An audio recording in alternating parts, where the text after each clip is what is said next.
Fed is not. And that's where you need to have a challenge. So then the corollary then is, how do you get the Fed out of public education? The first one, That's the next. the first one is, How do the you first accomplish step that? If that's your belief, Right. how do you act on that belief and how do you accomplish goes it? through the school lunch program. Because you can't get rid of the federal government unless you get rid of the free lunch program and the free breakfast program. You have to take that over. That comes back to what I was talking to you about with revitalization and how we look at nutrition. Because as long as you take that money, that subsidy, you're in the tie-in. You're taking from Guido. Guido's got you on the hook. That's the first key, because all the grants and all the money come into the school districts based upon the free lunch program. That's where you start. Free and reduced lunch Yes. as the monetary Hook. hook. But also it gives them numbers that they would base. But on that subject, does that start at the federal level or the state level have to stand up and do that? Yeah, the state needs to State has to stay. stand. Well, look what we're facing right now. Yeah. With our Medicare program, our Medicaid program, access, we have cut access, and the feds, this used to just drive me nuts. We'd be saying, we're gonna stop environmental education this way. And suddenly my D friends over here would write a letter with the EPA. And tomorrow, we'd get a letter, just the most, timing was excellent. If you cut this, we're gonna do that. You know, it was always just, the tie between the D's and the liberal establishment was impregnable. They were always shooting it in. You're fighting a structure. A structure has been created, the Department of Education.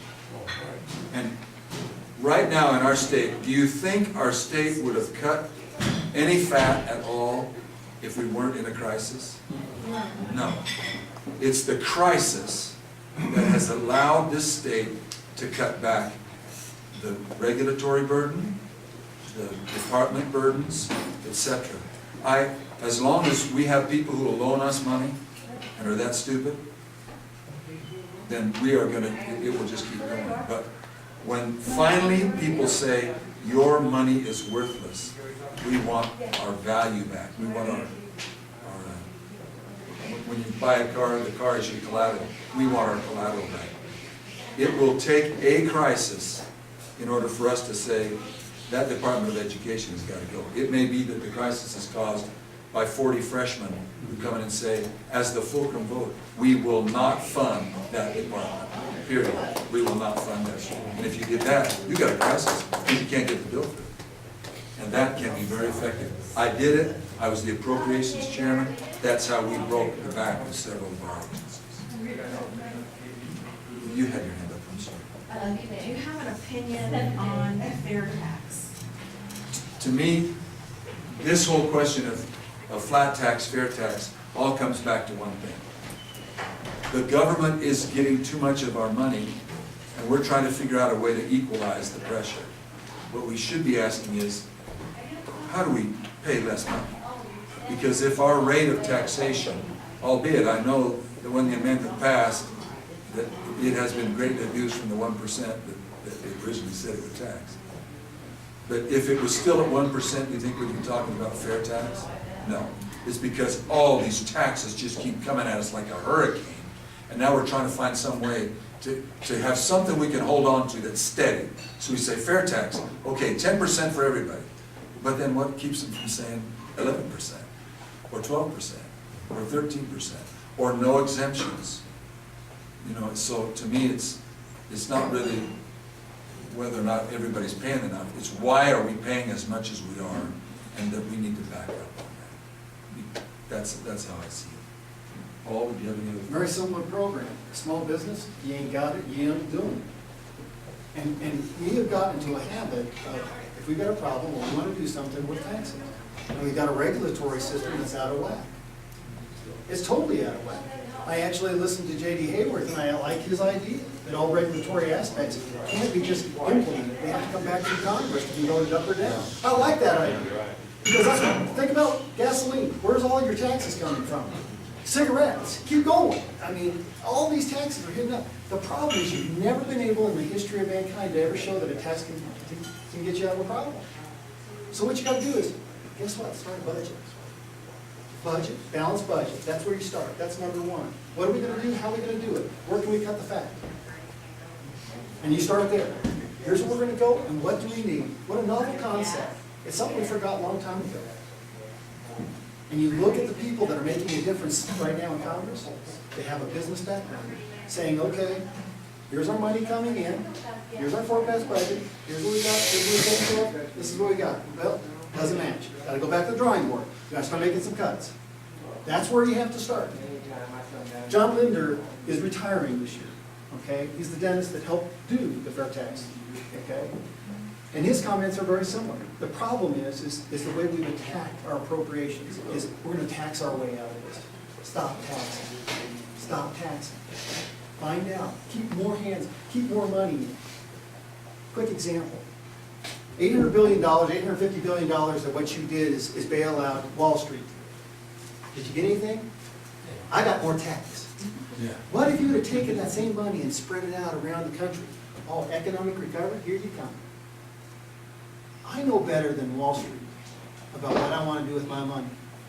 And I know my neighbors, and I work within my neighbors.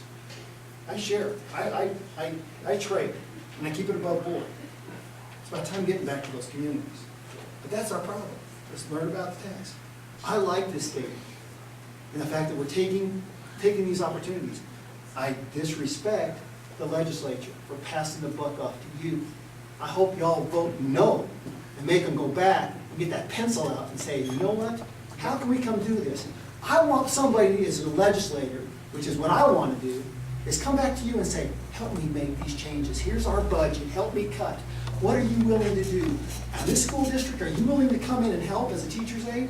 Can you give me a day? Can you give me a day teaching? That's what I want. I want community back involved, helping me make that decision. But I think the way we pass this off was critically terrible. They passed you the buck. Send it back to them. Make them make the tough decision. And make them answer to you. Well, see, they pull at your Heartstrings. heartstrings by saying, oh, it's education and it's your police and your security.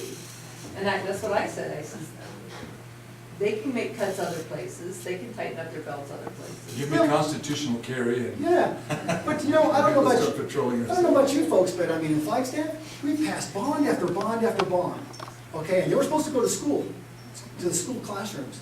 And yet we see the school classrooms never get anything, and the administrators going up. And the numbers are phenomenal. When you look at the rise in administrative salaries, proportionally gone up 50%. And teacher salaries have gone down disproportionately. It doesn't make sense to me. It doesn't flat make sense. But here's the other part to this. I'm tired of the state of Maricopa dictating to me out here in rural Arizona. I'm really sick and tired of it. I've been a rural guy all my life. I'm tired of it. But I also want that same thing. Your representatives, whoever voted to push that on, call them to task. Say, hey, come talk to us about Proposition 100. We're going to vote this down. And when it goes down, you make sure you have that meeting right away and say, where are we going to go? Don't you want to involve us? Because we're your tax base. We're actually providing you the votes. They're talking about taking Miranda right away from, as far as this terrorist thing like that. You guys feel that that's gonna turn on our people as far as, they're gonna start saying, well, you're homegrown terrorists, this, that, you carry guns, you do this, whatever else, for just any, our own citizens. Is that what that's over, or is it just a matter of a handful of terrorists that they're looking at? I think any part of the law that is extrapolated to you. You have to be careful what you put down. I mean, you look at our Second Amendment. We've restricted it from the small business people, okay? We've said, okay, it's all right to have guns, and I'll give you a quick example. Harry Reid, okay? He's all about guns, and he's highly rated by the NRA. I'm the guy that when the NRA said, what's special about you? I'm saying, hey, let's take it to another level. A lot of NRA people and gun owners are small business people, from reloading to all the stuff.